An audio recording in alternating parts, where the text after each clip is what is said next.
Okay. మొదట ఏంటంటే అలా అలా ఉండకూడదు. అలాగే ఇప్పుడు సృజన్ గారు చెప్పిన ఎకనామిక్ పవర్ బ్యాలెన్స్ ఉండడం అసలు సహించకపోతాడు ఆయన. అందుకే ఈ రకంగా మాట్లాడుతున్నారు. సో నెక్స్ట్ రియాక్షన్స్ ఎలా ఉండొచ్చు ట్రంప్ వైపు నుంచి ఒకటి. భారత్ అమెరికా ద్వైపాక్షిక సంబంధాల మీద ఈ డీల్ తాలూకా ప్రభావం అంటే ఏమైనా దెబ్బతీసే అవకాశం ఉంటుందా?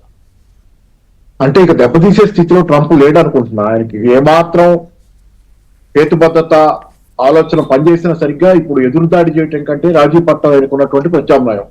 ఎందుకంటే ఇక ఇప్పుడు గనక రాజీ పడకపోతే ఇతరత్ర ఈ రకంగా భారతదేశం కూడా ఇతర దేశాలతో కూడా, ఎందుకంటే ఇప్పుడు యూరోపియన్ యూనియన్ తోనే కాదు చాలా డజన్ల దేశాలతో చర్చలు జరుగుతున్నాయి ఫ్రీ ట్రేడ్ అగ్రిమెంట్స్ కోసం, బయలేటరల్ ట్రేడ్ అగ్రిమెంట్స్ కోసం. అవన్నీ కుదుర్చుకుంటా పోతే అమెరికా బైపాస్ అవుద్ది. కాబట్టి అమెరికా ప్రాధాన్యత తాను అట్టు పెట్టుకుని ఇతర దేశాల మీద తన పెత్తనం సాగించుకోవాలంటే చచ్చినట్టుగా దిగిరావాల్సిన పరిస్థితి ఉంది. కాబట్టి అమెరికాతో జరుగుతున్న బయలేటరల్ ట్రేడ్ అగ్రిమెంట్ చర్చల్లో కూడా ట్రంప్ రావచ్చు. రెండోది, ఇప్పుడు సృజన్ గారు చాలా విషయాలు టచ్ చేశారు.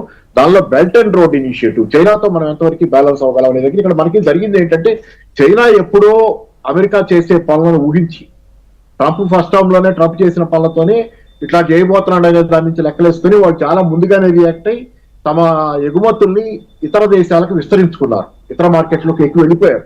అమెరికా ఇట్లా చేస్తే కనుక మనం తట్టుకోవాలంటే అది దానివల్లే పోయిన సంవత్సరం చైనాకి $1 ట్రిలియన్ ట్రేడ్ సర్ప్లస్ ఎలా వచ్చింది.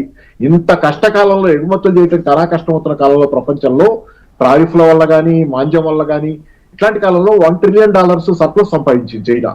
సో వాళ్ళు ఆల్రెడీ ప్రియంప్టివ్ ఉన్నారు, వాళ్ళు ముందు చూసి ముందు విధానాలు తీసుకుంటారు.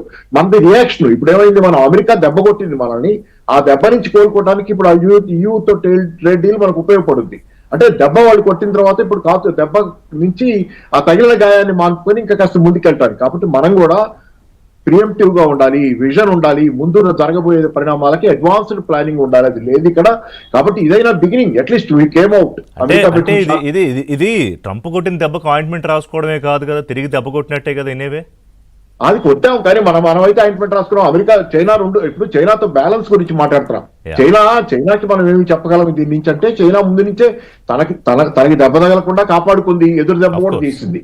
అది నేడిది అంటే మనం ఇట్లాంటి కొన్ని నేర్చుకోవచ్చు. తర్వాత రెండోది, ఈ బెల్ట్ అండ్ రోడ్ ఇనిషియేటివ్ వల్ల యూరోప్ దాకా కూడా సిల్క్ రోడ్ లాగా ఉంది కదా సార్. వాళ్ళకి ఇప్పుడు ట్రాన్స్పోర్ట్ భారీ చౌక. ఇప్పుడు వాళ్ళ ట్రాన్స్పోర్ట్ మన సరుకులు వెళ్ళటం కంటే కూడా చైనా సరుకులు యూరోప్కి వెళ్ళటం చౌక ఇప్పుడు.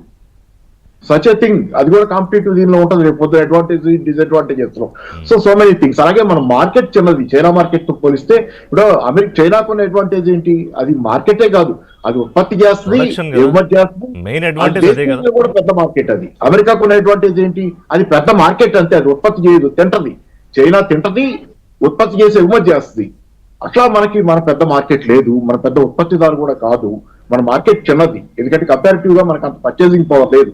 వీటన్నిటి మీద కూడా దృష్టి పెట్టాలి. ఎందుకంటే దేశీయంగా అసమానతల్ని తగ్గించకుండా, జనాల కొనుగోలు శక్తిని పెంచకుండా మనం ఈ సమస్యలను పరిష్కారం చేసుకోలేము. రేపు పొద్దున రాబోయే బడ్జెట్ లోనైనా జనాల ఆదాయాలు పెరిగే మార్గం, జనాల చేతిలో ఎక్కువ డబ్బులు ఉండే మార్గం, ఉపాధి కల్పన మార్గాలు కూడా మనం భారీ ఎత్తున ఆలోచించుకోవాలి. అప్పుడు మన ప్రాధాన్యత ప్రపంచంలో పెరుగుతుంటుంది దేశీయంగా మనం బలంగా ఉన్న కొద్ది. ఇది తర్వాత రెండో మాట, ఇప్పుడు ఏది ఇందాక సృజన్ గారు సామ్రాజ్యవాదం అనే మాట వాడారు. అప్పుడు నేను అనుకున్నా, గతంలో నేను నాలాంటి వాళ్ళు అక్కడక్కడ వాడతంటే ఈ లెఫ్టీలు కమ్యూనిస్టులు అంతా ఇలాగే మాట్లాడతారు అనేది.